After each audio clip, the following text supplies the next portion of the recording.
السلام علیکم۔ عالمی مرکز مرکزی خانقاہ طارق جہانگیری سے میں میاں حضور کا صاحبزادہ اور خلیفہ حکیم شارق احمد طارق طارقی جہانگیری آج ایک بار پھر آپ کی خدمت میں حاضر ہوں، اور میں آپ تمام احباب کو راہ سکون میں خوش آمدید کہتا ہوں۔ جس طرح سے آپ تمام احباب جانتے ہیں کہ پچھلی پروگرام میں دوران گفتگو ایک ٹاپک چھڑا جو کہ سلسلے کے لباس کے حوالے سے ہوتا ہے، تو آج ہم اسی ٹاپک پہ بات کریں گے کہ سلسلے کی لباس کی کیا اہمیت ہے، سلسلے کا لباس کیا ہوتا ہے، سلاسل میں لباس کو کیا ترجیح دی جاتی ہے، اور ایک مخصوص ہی لباس کیوں پہنا جاتا ہے۔ باقی سلاسل جتنے بھی ہیں ہر خانوادے میں مختلف نظام رائج ہیں۔ الحمدللہ آپ تمام احباب دیکھتے ہیں کہ ہمارا سالانہ عرس جو کہ دادا عثمان میاں کے رحمت اللہ علیہ کی یاد میں منایا جاتا ہے، اس محفل میں آپ لوگ دیکھتے ہیں کہ تمام پیر بھائی، ہم تمام پیر بھائی ایک ہی جوڑے زیب تن کرتے ہیں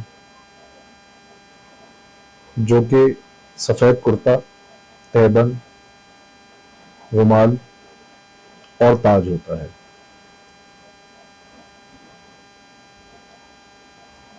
اس کی وجہ یہ ہے کہ یہ جو ہمارا لباس ہے یہ ہمارے بزرگوں نے اپنایا، اور ہم ان کی محبت میں، ان کی عقیدت میں، اپنی اظہار محبت میں یہ جوڑا زیب تن کرتے ہیں۔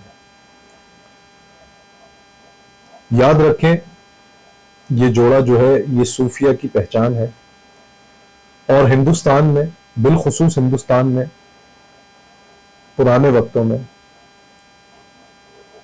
اس لباس کو پہنا جاتا تھا۔ سفید رنگ ہی کیوں؟ اس کی وجہ ہے کہ سفید رنگ پاکیزگی، صفائی اور امن اور سکون، روشنی کی شناسی اور کشادگی کا احساس دلاتا ہے۔ سفید رنگ جو ہے یہ اس لیے پہنا جاتا تھا کہ اس وقت کے جو عزت دار، معزز، شریف اور باوقار لوگ ہوتے تھے وہ سفید جوڑے کو پہننا پسند کیا کرتے تھے اور تہبند کو پہننا پسند کیا کرتے تھے، تاکہ اس سے عاجزی، ان کی ثقافت ظاہر ہو سکے۔ تو یہی لباس جو ہے وہ ہمارے بزرگوں نے اپنایا، اور ہم بھی اظہار محبت کے لیے اپنے بزرگوں سے اس لباس کو زیب تن کرتے ہیں۔ آپ لوگ دیکھتے ہوں گے کہ الحمدللہ جب ہم سالانہ محفل میں تمام پیر بھائی جو ہے وہ محفل میں موجود ہوتے ہیں تو ہم تمام پیر بھائی سفید جوڑا، سفید کلر کا کرتا اور تہبند پہنتے ہیں، زیب تن کرتے ہیں۔ اس سے دو چیزیں ظاہر ہوتی ہیں، ایک تو ہماری محبت اپنے بزرگوں سے، ہماری عقیدت ظاہر ہوتی ہے، اور دوسرا جب ایک ہی جوڑے میں تمام محفل میں جو لوگ آئے ہوئے ہوتے ہیں وہ ایک ہی جوڑے میں بیٹھے ہوتے ہیں تو اس میں ڈسپلن بھی نظر آتا ہے۔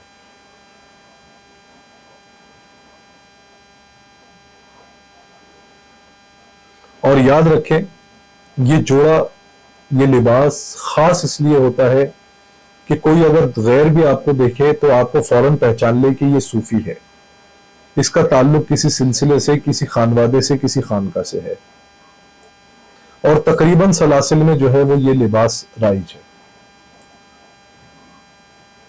اس کے علاوہ آپ اکثر دیکھتے ہیں کہ ہم اپنے سر پر تاج پہنتے ہیں، جس کے جو سفید جس تاج کا جو رنگ ہوتا ہے وہ سفید ہوتا ہے، اس کے جو نیچے پٹی لگی ہوئی ہوتی ہے وہ کالی لگی ہوئی ہوتی ہے، اوپر جو لگی ہوئی ہوتی ہے وہ اورنج لگی ہوئی ہوتی ہے، جس کو جوگیا کہتے ہیں۔ اس کا مقصد یہ ہے کہ سفید جو تاج ہے وہ عبداللائی ہماری نسبت ظاہر کرتا ہے، اس کی جو نیچے والی کالی پٹی ہوتی ہے یہ قلندری نسبت ظاہر کرتا ہے، اور اس کی جو اورنج پٹی ہوتی ہے یہ چشتیہ نسبت ظاہر کرتا ہے۔ اور الحمدللہ دنیا میں کہیں بھی آپ اس تاج کو پہنے ہوئے جس شخص کو دیکھ لیں کہ وہ سفید کلر کا تاج، نیچے کالی پٹی، اوپر اورنج پٹی لگی ہوئی ہے، تو آپ سمجھ جائیے گا یہ تاریکی ہے۔ یہ ہمارے سلسلے کو، ہمارے خانوادے کو، ہماری خانقاہ کو ریپریزنٹ کرتا ہے یہ تاج۔ اور یہ حکم بھی اسی لیے دیا گیا ہے کہ کوئی بھی پیر بھائی دنیا میں کہیں بھی ہو اس تاج کے ذریعے اپنے پیر بھائی کو پہچان لے۔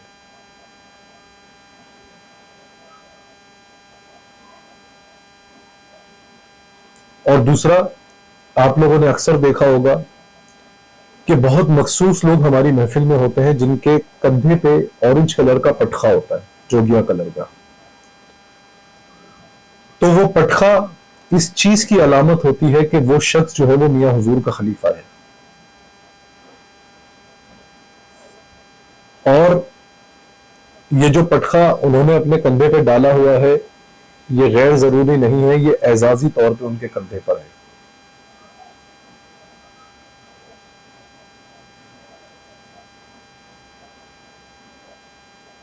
تو جو سلسلے کا لباس ہے یہ بھی محفل کے آداب میں بہت بڑی اہمیت کا حامل ہے۔ جب ہم یہ لباس پہنتے ہیں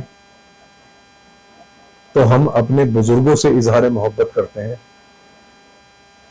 ہم اپنے اکابرین کے احکامات پر چلنے کی کوشش کرتے ہیں، اور ہم کوشش کرتے ہیں کہ جو کچھ انہوں نے اپنایا وہ کچھ ہم بھی اپنائیں۔ لیکن یاد رکھیں بات صرف لباس کی نہیں ہے، بات لباس سے پہلے آپ کے اخلاص اور آپ کے کردار کی ہے۔ یہ ہم تمام پیر بھائیوں کو چاہیے کہ ہم لباس تو اپنائیں، لیکن ساتھ ساتھ ہم اپنے بزرگوں کے جو طور طریقے تھے، ان کے جو مزاج تھے، ان کی جو کاوشیں تھیں، ہم ان تمام چیزوں کو اپنائیں، ہم ان کے اخلاص کو اپنائیں، ہم ان کے کردار کو اپنائیں۔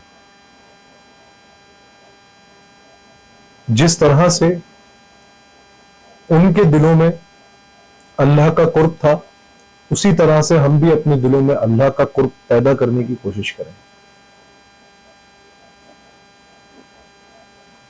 ان کی تعلیمات پر چلنے کی کوشش کریں، تاکہ ہمیں بھی اپنے بزرگوں کا خاص فیض عطا ہو۔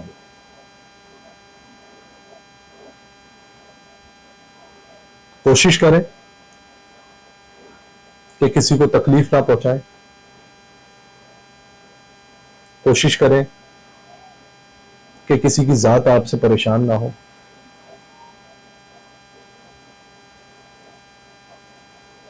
چھوٹوں سے محبت کریں، بڑوں کی عزت کریں۔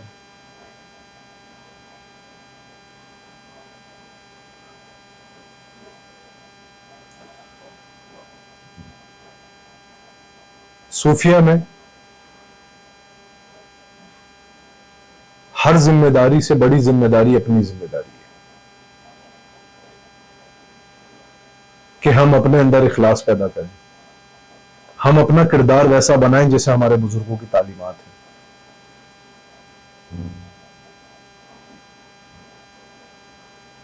ہم کوشش کریں کہ پہلے خود سیکھیں جو ہمارے بزرگوں کی تعلیمات ہے، پھر اس کی ترویج کریں۔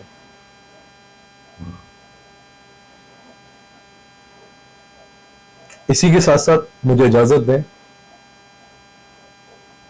اور اگر آپ لوگ چاہتے ہیں کہ ہم کسی ٹاپک پہ پروگرام کریں، اس پہ بات کریں، تو آپ کمنٹ سیکشن میں ہمیں سجیشنز دے سکتے ہیں۔ اور اسی کے ساتھ ساتھ میں آپ کو بتاتا چلوں کہ عالمی مرکز مرکزی خانقاہ طارق جہانگیری میں ترقیاتی کام جاری ہے، مسجد زیر تعمیر ہے، خانقاہ زیر تعمیر ہے۔ تو آپ تمام احباب جن کو اللہ رب العزت نے استطاعت عطا کی ہے، وہ تمام احباب اس کار خیر میں حصہ ملائیں اور اس کار خیر کو پائے تکمیل تک پہنچائیں۔ یاد رکھیں، 3 ایسے لوگ ہیں جن کا ثواب ان کے مرنے کے بعد بھی جاری رہتا ہے۔ ایک وہ جنہوں نے مسجد تعمیر کری، اللہ کا گھر بنایا یا اس میں معاونت کری، جب تک اس گھر میں، اللہ کے اس گھر میں، اس مسجد میں نماز قائم رہے گی، وہ ثواب اس شخص تک کو ملتا رہے گا۔ دوسرا شخص وہ جس نے کسی کو ہدایت کی دعوت دی، ایمان کی دعوت دی، اور وہ اس نے قبول کری اور وہ ہدایت پر یا ایمان پر آ گیا۔ ہدایت پر وہ بندہ جو ہے مسلمان لیکن بھٹکا ہوا ہے، اور ایمان پر وہ جو غیر مسلم ہے، آپ نے اس کو ایمان پہ لیا ہے، اور وہ استقامت کے ساتھ اپنی زندگی میں قائم رہا، اور آگے بھی اس نے اس دعوت کو آگے بڑھایا، اور اس دعوت کو بھی آگے لوگوں نے قبول کیا۔ تو جیسے جیسے یہ سلسلہ چلتا رہے گا، آپ کا ثواب اسی طریقے سے آپ کو ملتا رہے گا۔ اور تیسرا وہ شخص جن والدین نے اپنی اولاد کی اچھی تربیت کر کے ان کو راہ اللہ پہ ڈال دیا، ان کو دین سے منسلک کر دیا، وہ اولادیں بھی اپنے والدین کے لیے صدقہ جاریہ ہوتی ہیں۔ تو اس کار خیر میں زیادہ سے زیادہ تعاون کریں اور اس معاملے کو، مرکز کی تعمیر کو، مسجد کی تعمیر کو پائے تکمیل تک پہنچائیں۔ اپنی دعاؤں میں مجھے یاد رکھیں۔ جزاک اللہ خیر۔ السلام علیکم ورحمۃ اللہ۔